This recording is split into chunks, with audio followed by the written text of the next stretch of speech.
اللہ ہمیں اللہ اپنی محبت کا کچھ تھوڑا سا چسکا نصیب فرما دے۔ ایک بزرگ تھے، قرآن کی ایک آیت پڑھتے پڑھتے عصر کا وقت گزار دیا کرتے تھے، اور وہ قرآن کی آیت یہ ہے، وَسَقَاهُمْ رَبُّهُمْ شَرَابًا طَهُورًا، اللہ اپنے ہاتھوں سے خود تمہیں شراب پلائے گا۔ اوہ، محبوب کی طرف سے آپ کے گھر میں کوئی آدمی آ جائے تو آپ پانی سامنے رکھ دیتے ہیں، پانی اٹھا کے پی لیتا ہے۔ کچھ اور قریب کا آ جاتا ہے تو آپ خادم سے کہتے ہیں اسی طرح پانی پلا دو۔ کوئی اوچ معزز آ جائے تو آپ بیٹے سے کہتے ہیں اسے پانی پلا دو، اور کچھ بہت ہی ایسا آ جائے ہاں تو آپ خود کھڑے ہو کے اسے پلا رہے ہوتے ہیں۔ تو بتائیے اللہ کیا اکرام کا انداز اختیار کر رہا، وَسَقَاهُمْ رَبُّهُمْ شَرَابًا طَهُورًا، اللہ خود پلا رہا ہے۔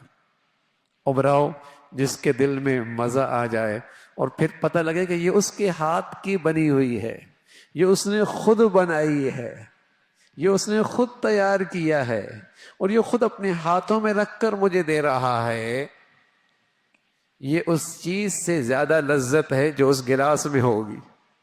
یہ جو دینے کا مزہ ہے اور محبوب کے ہاتھوں سے مل رہا ہے، اس کا مزہ ہی کچھ اور ہے۔ تو اللہ رب العزت اپنے پیاروں کو کس کس انداز سے وہاں جنت میں لذت کے نقشے بنائیں گے۔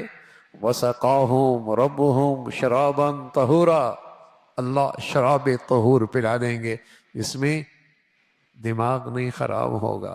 انسان انسانیت سے گر کر حیوانیت کے درجے میں نہیں جائے گا، بلکہ اس کی انسانیت میں اور ترقی آئے گی، اور اس کی زندگی کی اور کشش اور لذت بڑھے گی۔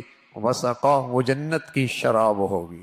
دنیا کی شراب تو انسان کو انسانیت کے درجے سے نیچے گرا دیتی ہے، حیوانیت کے درجے میں لے آتی ہے۔